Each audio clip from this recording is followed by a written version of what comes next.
Okay, everyone, Assalamu alaikum. I'm Kamal Baloch, and today I'm going to discuss this exam paper. This is relevant to June 2023, variant 1-2, IGCSE and O Levels Economics.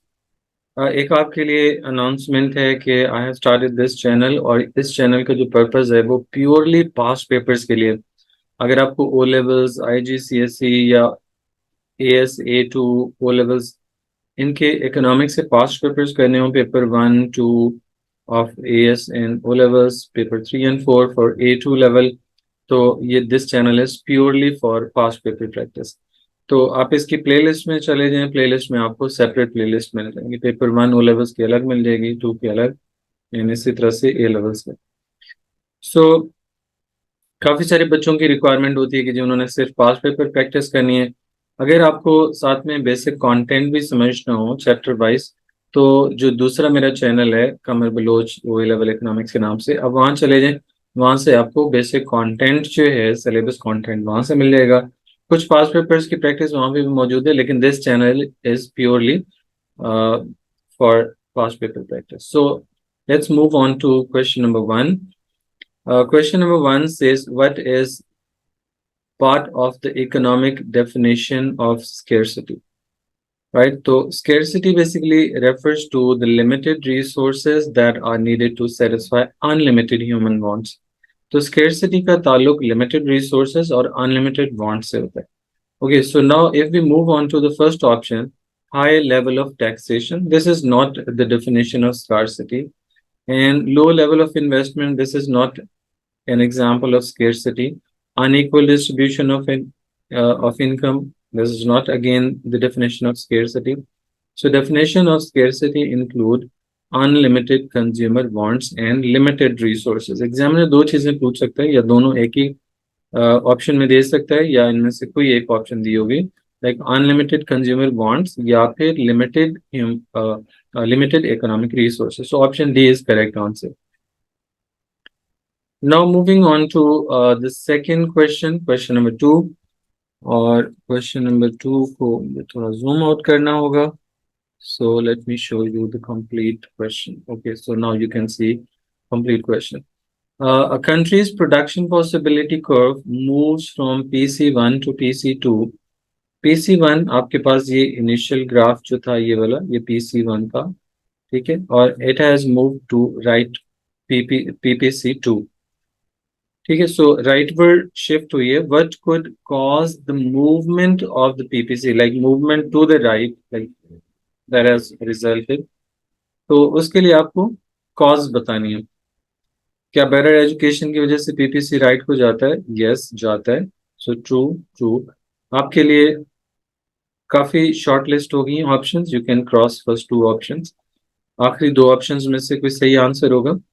Higher investment, investment अगर increase करें तो PPC right को जा सकता है. Yes, it's true. तो इसका मतलब है सी ऑप्शन भी क्रॉस हो गया. डी ऑप्शन हमारे पास करेक्ट होगा, लेकिन हम थर्ड ऑप्शन को भी देख सकते हैं. लोअर अनएम्प्लॉयमेंट, क्या लोअर अनएम्प्लॉयमेंट से पीपीसी राइट को जाता है? बिल्कुल नहीं जाता, फॉल्स. तो ये भी ऑप्शन सही होगी. पीपीसी लोअर अनएम्प्लॉयमेंट की वजह से राइट को शिफ्ट क्यों नहीं होता, इसकी क्या लॉजिक है? इसका करेक्ट आंसर डी है फाइनली. पीपीसी के इनसाइड जो पॉइंट होता है ये अनएम्प्लॉयमेंट को शो करता है.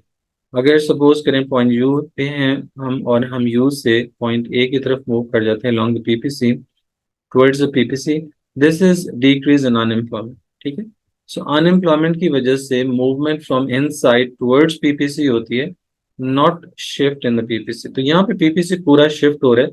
जब शिफ्ट होती है तो इसका मतलब है बाउंड्री पूरी राइट को चली जाए.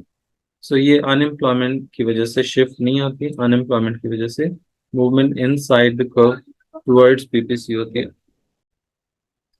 Okay, so now moving to question number 3. A government spends $100 million on subsidizing wind farm construction instead of spending it on an increase in healthcare. Which economic concept does this spending decision illustrate? Right, so there are two projects. One is wind farm project and the other one is spending on healthcare. So these are two options. and government is spending basically on subsidizing wind farm project. Which economic concept does this spending decision illustrate? External cost. तो external cost तो हमें यहाँ पे नजर नहीं आ रही. External cost is cost to the third party, and third party is a person who is neither producer nor consumer. यहाँ पे हमें कोई ऐसा कॉन्सेप्ट नजर नहीं आया जहाँ पे थर्ड पार्टी की कॉस्ट के बारे में बात हो रही हो. जैसे जो पोल्यूशन होती है वो थर्ड पार्टी की कॉस्ट होती है, एक्सटर्नल कॉस्ट होती है. Free goods are the goods that are available to everyone free of cost. तो ऐसी भी यहाँ पे कोई चीज नजर नहीं आई हमें. यहाँ पे इकोनॉमिक गुड्स हैं, दोनों हेल्थ केयर हो या विंड फार्म प्रोजेक्ट हो, इस पे इकोनॉमिक रिसोर्सेज स्पेंड हो रहे होते हैं, गॉड गिफ्टेड चीजें नहीं है. इसी तरह से मार्केट डिसइक्विलिब्रियम का भी कोई कॉन्सेप्ट हमें नजर नहीं आ रहा है यहाँ पे. But we can identify opportunity cost here because government has two options to spend on wind farm project और स्पेंड ऑन हेल्थ केयर. अब इसमें से किसी एक चीज पे स्पेंड करेगी, जैसे विंड फार्म पे कंस्ट्रक्शन पे गवर्नमेंट कर रही है, तो this is kind of opportunity cost पे हेल्थ केयर पे आप नहीं कर सके. So option D is the correct answer. Okay, so question number 4. अच्छा, स्कीम ये है कि आप वीडियो को स्टॉप करें, आप क्वेश्चन को पढ़ें, अच्छे से समझें, उसके बाद आप उसका जो भी आपको डिसीजन होता है क्वेश्चन की ऑप्शन का वो आप नोट कर लें, and then listen to the logic जो मैं आपको यहाँ पे एक्सप्लेन कर रहा हूँ. So question number 4 says what is an example of a macro economic indicator. Micro economics के जो इंडिकेटर्स होते हैं वो like individual industry, individual business, individual product, individual consumer, individual producer के बारे में होती हैं. और मैक्रो इकोनॉमिक इश्यूज ओवरऑल पूरी इकोनॉमी के बारे में होते हैं. सो अब आपको ऐसा कोई इकोनॉमिक इंडिकेटर ढूंढना है जो पूरी इकोनॉमी को इन्फ्लुएंस कर रहा होता है. सो एग्रीकल्चरल प्राइसेस ये माइक्रो लेवल का है क्योंकि we are talking about one type of industry, that is agriculture industry. Average earnings in the secondary sector, again this is against again one sector, that is secondary sector. ये भी किसी एक industry या sector की बात हो रही है. Total cost of German pharmaceutical companies, ये भी सिर्फ एक इंडस्ट्री है, फार्मास्यूटिकल इंडस्ट्री की बात हो रही है. तो ये भी मैक्रो इकोनॉमिक इशू नहीं है. जिन ऑप्शंस को मैंने क्रॉस किया ये सारे मुझे लगा कि माइक्रो इकोनॉमिक लेवल के हैं, क्योंकि ये किसी एक इंडस्ट्री को बात करें, किसी एक फर्म की बात कर रहे हो या इंडस्ट्री की या इंडिविजुअल की, तो ये एक आपके पास माइक्रो लेवल का इशू होता है. मैक्रो लेवल का इशू जो होता है, माइक्रो और मैक्रो को पढ़ते हुए एक ही तरह का लफ्ज फील होता है. सो मैक्रो में इसको पढ़ लेता हूँ. फॉर एग्जाम्पल, मैक्रो इकोनॉमिक्स का जो इशू है वो हमारे पास है रियल जीडीपी पर कैपिटा या gross domestic product, real gross domestic product, real GDP. GDP हम पूरे कंट्री का देखते हैं, सही है, तो इसमें consumer, producer, government, exporters, importers सब आ जाते हैं. सो ये हमारे पास एक मैक्रो इकोनॉमिक लेवल का इशू है. Moving to question number 5. Again इसको आप स्टॉप कर सकते हैं और फिर इसको पढ़ें and then look into the options given here, और इन ऑप्शंस को पढ़ें और कंक्लूड करें कि क्या आंसर होना चाहिए. उसके बाद मैं आपको इसको एक्सप्लेन करता हूँ. Good X is demanded in two areas Y and G. ये कोई रीजन्स होंगे, कोई एरियाज होंगे, मे बी सिटीज होंगी, कोई भी लोकेशंस हैं दो. The diagram shows the amount of X demanded in these areas at different prices. Okay, so जब आपके पास प्राइस $5 है तो एरिया वाई के अंदर 1000 क्वांटिटी डिमांड होती है, एरिया जी के अंदर 200 क्वांटिटी डिमांड होती है.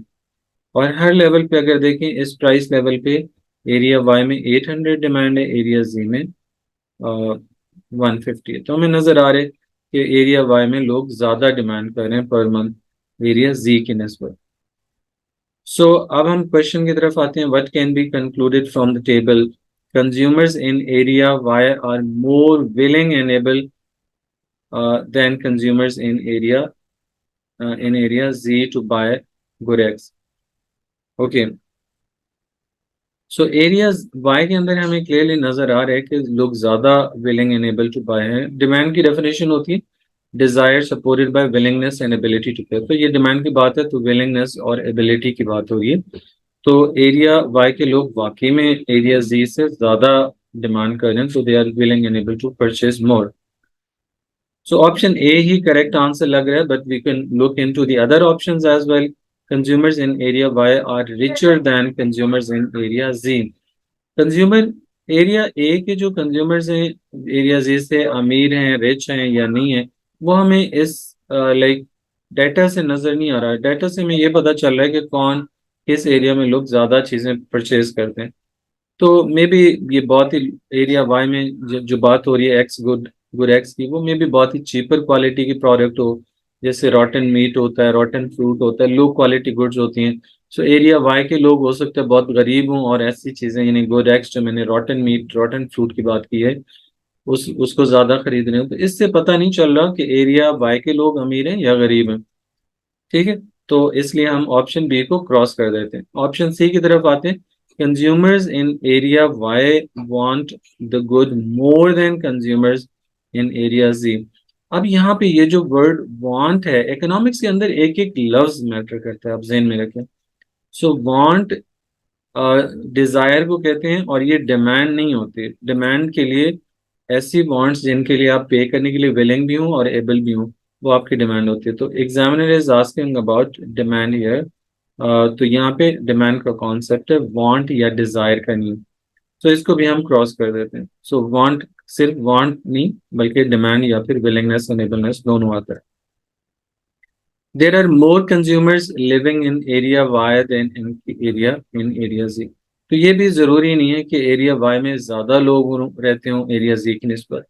जैसे मैंने पहले आपको शुरू में बताया था, हो सकता है ये बहुत ही लो क्वालिटी प्रोडक्ट हो और एरिया वाई के बेशक कम लोग हैं, लेकिन वो लो क्वालिटी गुड्स को ज्यादा खरीदते हैं।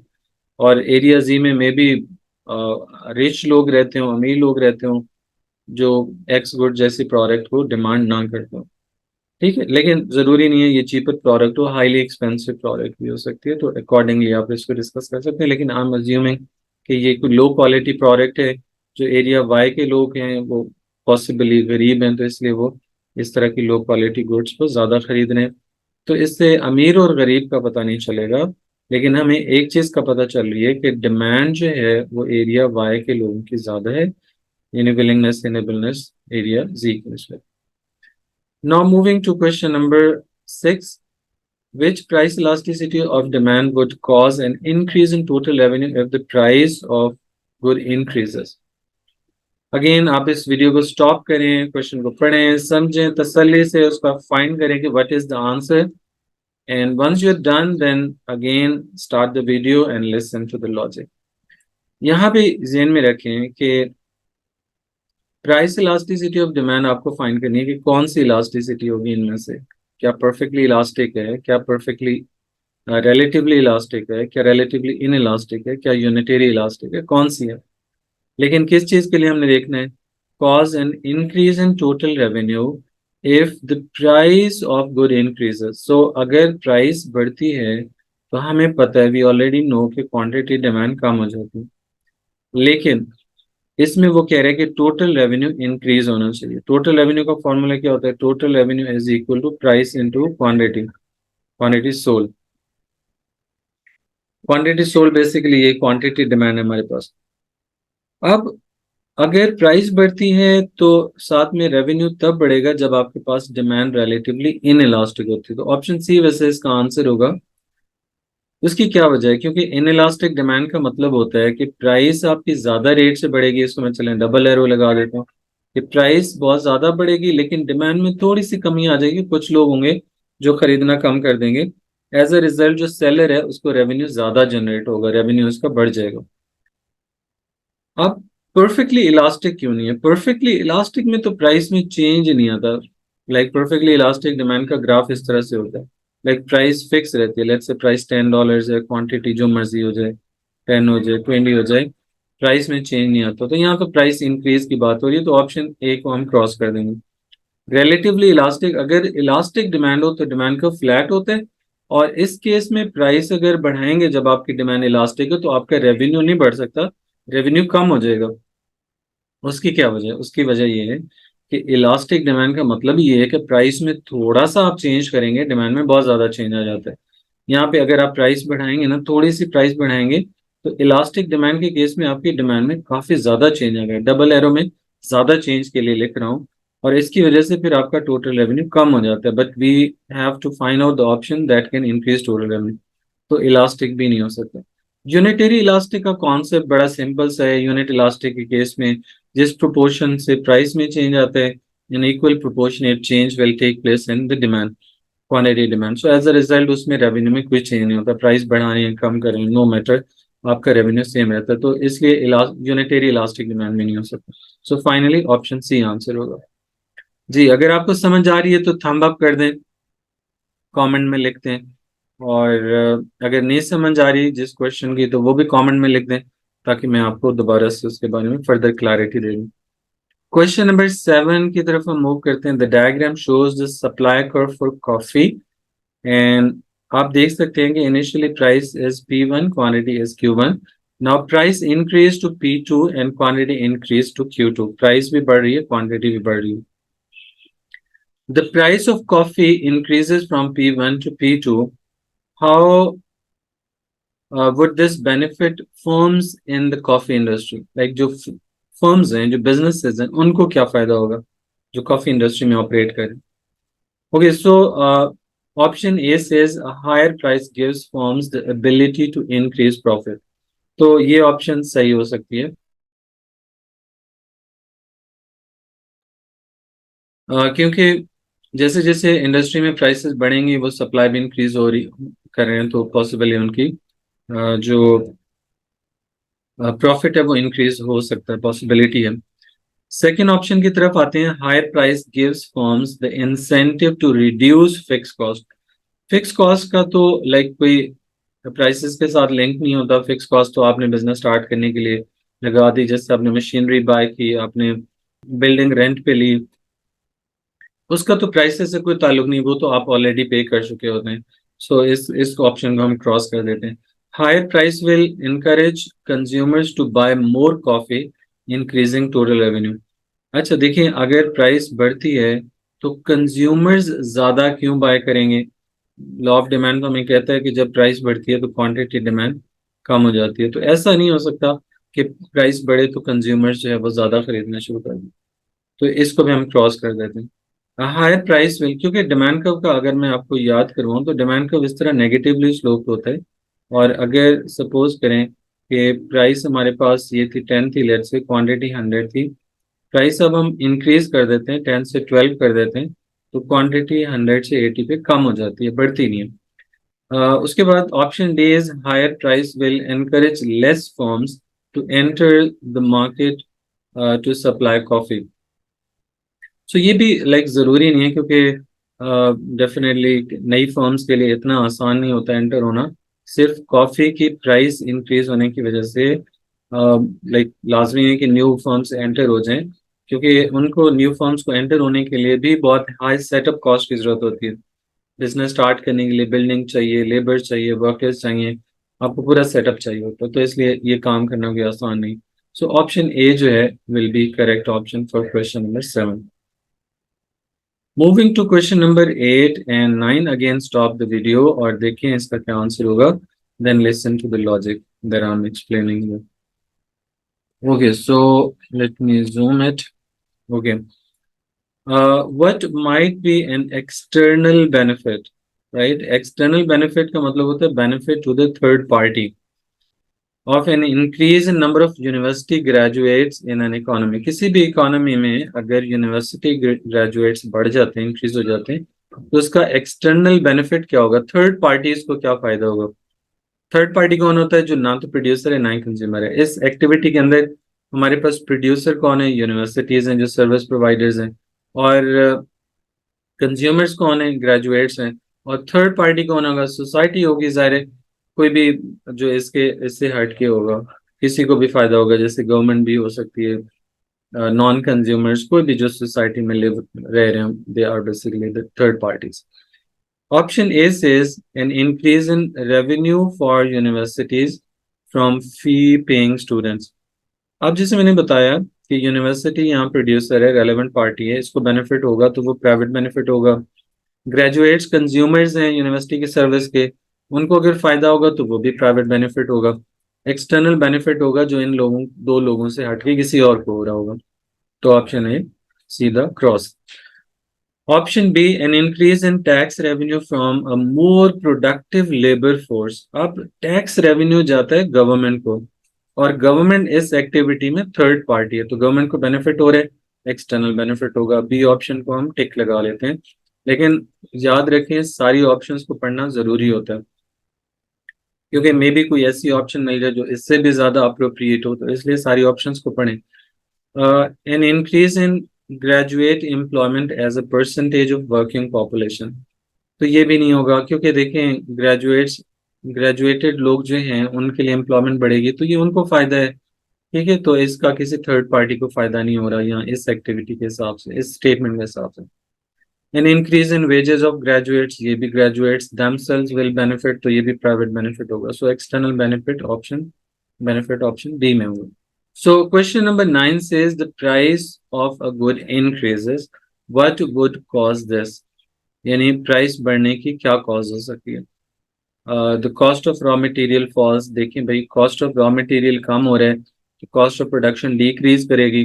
जो प्रोड्यूसर्स हैं वो कम कॉस्ट पे बनाएंगे तो कम प्राइस पे सेल भी करने के लिए विलिंग हो जाएंगे। सो प्राइस इंक्रीज नहीं कर सकती भी इसकी वजह से। क्यों नहीं कर सकती? अगर आप टेक्निकली देखें तो रॉ मटेरियल की जो कॉस्ट होती है वो सप्लाई फैक्टर होता है। ये आपके पास डिमांड है, ये सप्लाई है, जहाँ पे दोनों मीट करते हैं इसको हम इक्विलिब्रियम का नाम देते हैं। इक्विलिब्रियम प्राइस पी और इक्विलिब्रियम क्वांटिटी क्यू होती है। अब रॉ मटेरियल की कॉस्ट अगर कम होती है तो सप्लाई बढ़ जाएगी, सप्लाई बढ़ती है तो राइट को शिफ्ट हो जाती है, और इक्विलिब्रियम नया हमारे पास E1 पे आ जाएगा। इक्विलिब्रियम प्राइस P1 तक कम हो जाएगी, क्वांटिटी Q1 तक बढ़ जाएगी। सो अब इसमें तो प्राइस कम हुई भाई, एग्जामिनर कह रहा है कि प्राइस जो है वो इंक्रीज होनी चाहिए, तो ऑप्शन ए हम क्रॉस कर देते हैं। ऑप्शन बी की तरफ है, the income of consumer rise. Consumer की इनकम अगर राइज करे तो फिर प्राइस बढ़ सकती है, बिल्कुल, क्योंकि उसकी अगर लॉजिकली देखें तो अच्छा, economics is something that is pervasive within our साइकीज, ये ध्यान में रखें। ऑलरेडी हमें इकोनॉमिक्स के बारे में पता है, लेकिन इकोनॉमिक्स की जो टर्म्स हैं, उसके जो ग्राफ्स हैं, उसकी जो ऑफिशियल चीज है वो हमें जनरली नहीं पता होता अगर हमने इकोनॉमिक्स ना पढ़ी हो। अदरवाइज इकोनॉमिक्स एक ऐसी चीज है, ऐसा सब्जेक्ट है जो विद इन अस परवेसिव होता है, बिल्ट इन होता है, हर किसी को इसके बारे में चीजें समझ आती हैं। अब अगर लॉजिकली और उसको देखें तो प्राइस अगर बढ़ रही है, लोगों की इनकम बढ़ने की वजह से प्राइस बढ़ सकती है। देखिए सिंपल एग्जांपल देता हूँ, अगर लोगों की इनकम बढ़ेगी तो वो ज्यादा पैसे कमा रहे होंगे, तो उनकी फिर परचेजेस भी बढ़ जाएंगी, डिमांड भी बढ़ जाएगी। जब लोग डिमांड चीजों को ज्यादा करते हैं तो चीजें फिर एक्सपेंसिव होना शुरू हो जाती हैं। ये तो बेसिक लॉजिक है, लेकिन इसको इकोनॉमिक्स कैसे एक्सप्लेन करती है इसको भी देख लें। सो इक्विलिब्रियम हमारे पास इनिशियली ए पे है, जहाँ डिमांड एंड सप्लाई कट करते हैं, प्राइस पी होगी, क्वांटिटी की होगी। इनकम डिमांड का फैक्टर है, जब डिमांड इनकम बढ़ेगी तो लोगों की डिमांड बढ़ेगी, डिमांड जब बढ़ती है तो राइट को शिफ्ट हो जाती है। नया इक्विलिब्रियम आपका E1 पे मूव कर जाएगा, और इक्विलिब्रियम क्वांटिटी हमारे पास Q1 पे चली जाएगी, और इक्विलिब्रियम प्राइस P1 पे चली जाएगी। तो यहाँ से हमें क्लियरली नजर आ रहा है कि इनकम इंक्रीज होने की वजह से प्राइस इंक्रीज करेगी, जो एग्जामिनर की रिक्वायरमेंट है। अगेन जैसे मैंने बताया, अदर ऑप्शंस को भी पढ़ना जरूरी है भाई, उनको छोड़ना नहीं है, स्किप नहीं करना। So the price of complement rises, तो ये भी नहीं हो सकता अगर कॉम्प्लीमेंट प्रोडक्ट महंगी है।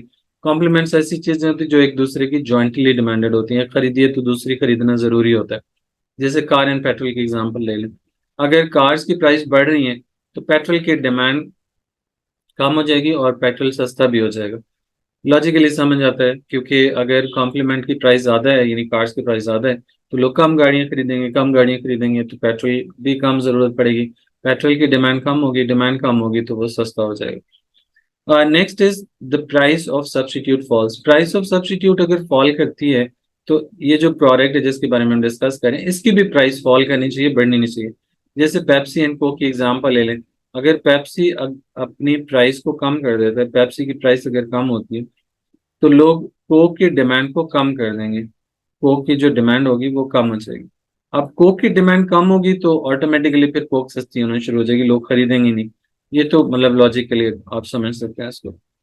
और अगर ऑफिशियली ग्राफ बनाएंगे तो डिमांड का कोक का आप लेफ्ट को शिफ्ट कर दें, वहां से नजर आ जाएगा कि कोक की प्राइस बढ़ने की बजाय कम हो जाएगी। Moving to question number 10, imposing a maximum price for a good is an example of which type of government policy? देखिए भाई, मैक्सिमम प्राइसेस जो है ये होती हैं रेगुलेशंस, गवर्नमेंट की जो इंटरवेंशन के मेथड्स होते हैं, एक होती हैं रेगुलेशंस, जिसमें प्राइसेस को गवर्नमेंट रेगुलेट कर रही होती है, मिनिमम प्राइस लगा रही होती है, कभी मैक्सिमम प्राइस लगा रही होती है। सो क्लियर कट इसका आंसर तो सी होगा, लेकिन बाकी का मैं भी बता दूं कि क्या चीजें। एक होती है गवर्नमेंट इंटरवेंशन का मेथड रेगुलेशन, एक होता है फाइनेंशियल इंटरवेंशन। फाइनेंशियल इंटरवेंशन में हमारे पास टैक्सेस आ जाते हैं, हमारे पास सब्सिडीज आ जाती हैं, हमारे पास गवर्नमेंट एक्सपेंडिचर्स आ जाते हैं। तो ये चीजें फाइनेंशियल इंटरवेंशंस में आ जाती हैं। और एक होती है लाइक हमारे पास direct public provision. Direct public provision का मतलब होता है डायरेक्ट पब्लिक प्रोविजन, डीपीपी में लिख रहा हूँ शॉर्ट फॉर्म में, डायरेक्ट पब्लिक प्रोविजन। इसका मतलब होता है गवर्नमेंट खुद चीजें बनाए और लोगों को प्रोवाइड करे। सो इसलिए अगर हम देखें तो डायरेक्टली हमें आंसर सी मिल गया। फिजिकल पॉलिसी टैक्सेस से रेलेवेंट होती है, और टैक्सेस से जो रेलेवेंट पॉलिसी है दैट इज फाइनेंशियल इंटरवेंशन।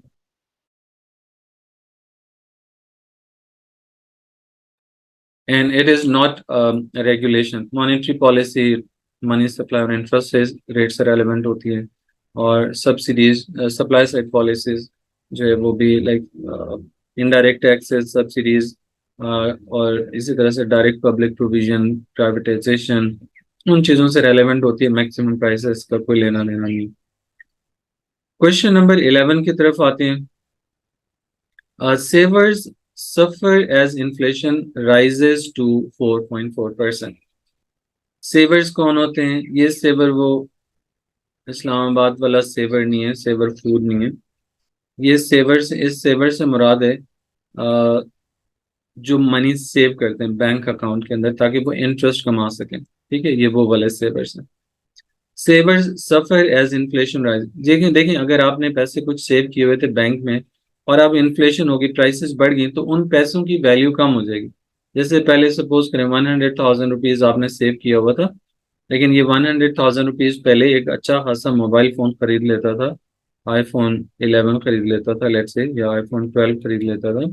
लेकिन अब इवेंचुअली क्या हुआ कि इन्फ्लेशन बढ़ गई है, प्राइसेस बढ़ गई हैं, तो अब यही सेम मोबाइल फोन अब आपको 100,000 रुपीज में नहीं मिलता। तो इसका मतलब है पैसे की परचेजिंग पावर आपकी कम हो जाएगी। तो this is how savers basically suffer when inflation increases. Which function of money is most involved in this statement? अच्छा जी, चार फंक्शंस होते हैं मनी के: medium of exchange, major of value, store of value, stand of deferred payment. अब इसमें कौन सा function होगा? जब पैसे की वैल्यू कम हो रही है तो वो वैल्यू को स्टोर नहीं कर रहा, तो स्टोर ऑफ वैल्यू का जो फंक्शन है वो यहाँ पे इस स्टेटमेंट के अंदर हमें नजर आता है। लेकिन बाकी ऑप्शंस क्या हैं? मीन्स ऑफ डिफर्ड पेमेंट, ये वो पेमेंट्स होती हैं जो हमने फ्यूचर में करनी होती हैं, और फ्यूचर पेमेंट्स का इसमें कोई इन्वॉल्वमेंट नजर नहीं आई। मीडियम ऑफ एक्सचेंज का मतलब है कि money is use to purchase goods and services, और गुड्स एंड सर्विसेज बाय करने के लिए भी यहाँ पे बात नहीं हो रही।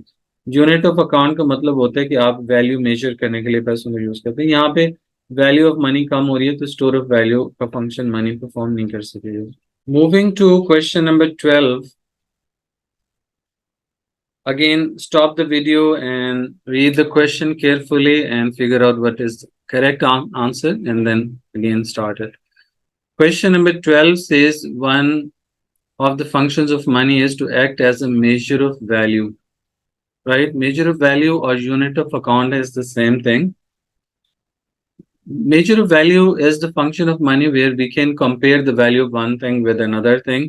जैसे अगर आपको एक कार की फॉर एग्जाम्पल वैल्यू देखनी है, एक आपको मोटर बाइक की एग्जाम वैल्यू देखनी है, आपको एक सोफा की एग्जाम्पल लिखनी है, तो इसकी प्राइस ज़्यादा होगी मोबाइल फ़ोन से और सोफा से डेफिनेटली। तो you can compare the value of different things with money, उनकी प्राइसेस से पता चल जाता है। What does this mean? Money allows people borrow and lend. बिल्कुल नहीं, ये तो लाइक डिफर्ड पेमेंट का फंक्शन होता है। लाइक जब आप अभी लोन ले लेते हैं, बाद में रीपे कर देते हैं। Money allows people save their surplus income, ये स्टोर ऑफ वैल्यू का फंक्शन होता है। Money is use to buy goods and services, ये मीडियम ऑफ एक्सचेंज का फंक्शन होता है कि गुड्स एंड सर्विसेज बाय करने के लिए। Money is use to compare the worth of different goods and services, ये सही आंसर होगा क्योंकि measure of value, value measure को, क्योंकि कॉमन मेजरिंग रॉड के तौर पे हम मनी को यूज करते हैं। जिस चीज की प्राइस ज्यादा है उसकी वैल्यू ज्यादा कंसिडर होती है।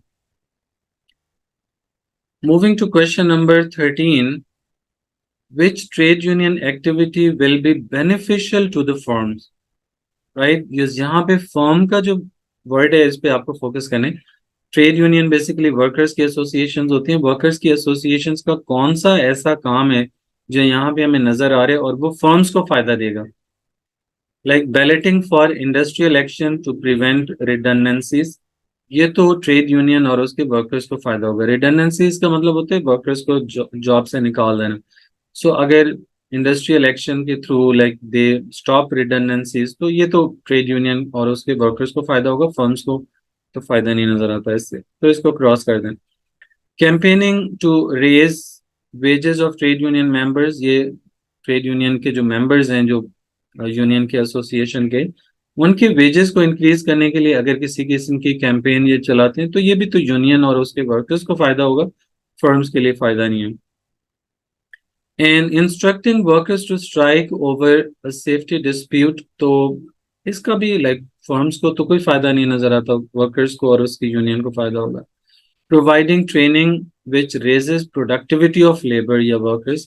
This is the correct option क्योंकि इसका अल्टीमेटली फायदा जाके फर्म्स को होगा. वर्कर्स अगर प्रोडक्टिव और एफिशिएंट हो जाएंगे तो फर्म्स को फायदा होगा, उनका आउटपुट बढ़ेगा, प्रॉफिटेबिलिटी बढ़ेगी. क्वेश्चन नंबर 14 की तरफ मूव करते हैं. What is not a variable cost of production? Variable cost are the costs that vary with the change in output. जो चेंज होती रहती हैं, आउटपुट बढ़ाएंगे तो बढ़ जाएंगे, कम करेंगे तो कम हो जाएंगे. अब इसमें से अल्टीमेटली सारी कॉस्ट वेरिएबल होंगी, उनमें से कोई एक कॉस्ट है जो वेरिएबल नहीं है, तो वो आपको चूज करनी है. कॉस्ट ऑफ फ्यूल, ये तो वेरिएबल कॉस्ट है, इसको हम क्रॉस कर देते हैं. फ्यूल क्या है? जैसे आप गाड़ी चला रहे हैं तो आपको ज्यादा, जितनी ज्यादा गाड़ी चलाएंगे उतना ज्यादा फ्यूल कॉस्ट आएगी, तो इसका तो कंजम्पशन प्रोडक्शन के साथ लिंक है, तो ये वेरिएबल है, आउटपुट के साथ चेंज होती जाएगी. कॉस्ट ऑफ रॉ मटेरियल, जितना ज्यादा प्रोडक्शन करेंगे रॉ मटेरियल कॉस्ट बढ़ती जाएगी, ये भी वेरिएबल कॉस्ट है. एक्स्ट्रा पे फॉर वर्किंग एडिशनल आवर्स, कोई अगर एक्स्ट्रा काम करता है तो उसको एक्स्ट्रा पे करना पड़ेगा, ये भी आपके लिए वेरिएबल कॉस्ट है. रेंट ऑफ ऑफिसेस, जो आपने ऑफिस रेंट पे खरीदा हुआ है, लिया हुआ है, उसके लिए रेंट आपको देना ही देना, ये आपकी फिक्स कॉस्ट है, इसका प्रोडक्शन से कोई लेना देना नहीं. ठीक है, so option D is the correct answer. Moving to question number 15, what is a definition of a firm's revenue? Revenue का मतलब होता है इनकम जो आप अर्न कर रहे होते हैं, सेल्स रेवेन्यू, सेल्स इनकम, जो बिजनेसेस को मिलती है, इनकम मिलती है, revenue. Money receives from sales, जो आप सेल करते हैं चीजें, उससे जो आपको मनी मिलता है वो आपके लिए रेवेन्यू है, तो बिल्कुल ठीक है, फर्म्स का रेवेन्यू होगा. सेल्स वॉल्यूम, वॉल्यूम का मतलब है क्वांटिटी कितनी सेल की. जैसे आप फॉर एग्जांपल पेन बेचते हैं, सेल करते हैं, और आपने 100 पेन्स बेचे, तो ये 100 पेन्स का वॉल्यूम होगा, क्वांटिटी होगी, ये रेवेन्यू नहीं होगा. रेवेन्यू कितना होगा? इन 100 पेन्स को अगर आपने 10 रुपीज पर पेन आपने सेल किया तो 1000 आपका रेवेन्यू होगा. तो वॉल्यूम आपका रेवेन्यू नहीं होता, वॉल्यूम आपका क्वांटिटी होता है, इसको क्रॉस कर देते हैं. Surplus over cost, surplus over cost को हम प्रॉफिट कहते हैं. प्रॉफिट का फॉर्मूला क्या होता है? Profit is equal to total revenue minus total cost. तो ये तो कॉस्ट और रेवेन्यू का डिफरेंस होता है, रेवेन्यू नहीं होता टोटल. सो इसको क्रॉस कर दें. टैक्स पेमेंट्स, टैक्स पेमेंट्स वो अमाउंट्स होती हैं जो गवर्नमेंट को हम कंपल्सरी कंट्रीब्यूशन के तौर पे पे करे होते हैं आउट ऑफ आवर इनकम, या फिर sometimes we pay taxes when we purchase goods and services. तो ये भी रेवेन्यू नहीं है, ये भी पेमेंट है फर्म्स के लिए, क्योंकि फर्म्स टैक्स रिसीव तो नहीं करती, उनकी इनकम तो नहीं होती, ये इनकम गवर्नमेंट की होती है टैक्सेस की. फर्म्स के लिए तो वो कॉस्ट होगी, रेवेन्यू नहीं होगा. तो option A is correct answer. Okay, so इस वीडियो में बस यही 15 क्वेश्चंस आई थॉट कि मैं कर लेता हूँ, और नेक्स्ट जो वीडियो, नेक्स्ट 15 क्वेश्चंस मैं उसमें आपके लिए अपलोड कर देता हूँ, क्योंकि बड़ी वीडियो बन जाएगी तो वो यूट्यूब पे अपलोड करना भी थोड़ा सा मुश्किल हो जाता है, वहां पे फिर रेस्ट्रिक्शंस आ जाते हैं. ठीक है, सो नेक्स्ट वीडियो आप देख लीजिएगा, उसमें इससे नेक्स्ट क्वेश्चंस में सीक्वेंस में सॉल्व कर लूंगा. So this is it for this video. अगर आपको कॉन्सेप्ट समझ आए, अच्छे तरीके से समझ आए, तो वाकई में अगर अच्छे से समझ आए तो जरूर थंब अप करें. लेकिन अगर कहीं डाउटफुल हैं तो वो जरूर आप मुझे मेंशन करेंगे चैट के अंदर, कमेंट्स के अंदर जरूर लिखेंगे. और अगर आप पर्सनली मुझे मैसेज करना चाहें तो मेरा जो पर्सनल व्हाट्सएप नंबर है दैट इज +92 333 4429 673। आप ओपनली यहाँ पे मुझे अपना नाम लेके मैसेज कर सकते हैं और बता सकते हैं कि आपको इनमें से कौन सा क्वेश्चन समझ नहीं आया। उसकी पिक्चर भी मुझे डायरेक्टली सेंड कर सकते हैं ताकि मैं इमीडिएटली आपको रिप्लाई दे दूंगा। और I am thinking to stop WhatsApp group, free WhatsApp group, जिसमें लाइक आप इसी नंबर पे मुझे अगर अगर आप इंटरेस्टेड हो व्हाट्सएप ग्रुप ज्वाइन करने के लिए, तो आप इसी नंबर पे मुझे अपना नाम लेके मुझे भेज दें और बता दें आप ओ लेवल स्टूडेंट हैं, एएस के हैं, ए2 के हैं। तो अकॉर्डिंगली मैं व्हाट्सएप ग्रुप में आपको ऐड कर लूंगा। और जो व्हाट्सएप ग्रुप होगा वो आपको free of cost continuous support throughout the year provide करता रहेगा। ठीक है, तो this is it for this video and see you in the next video soon इंशाल्लाह। अल्लाह हाफिज।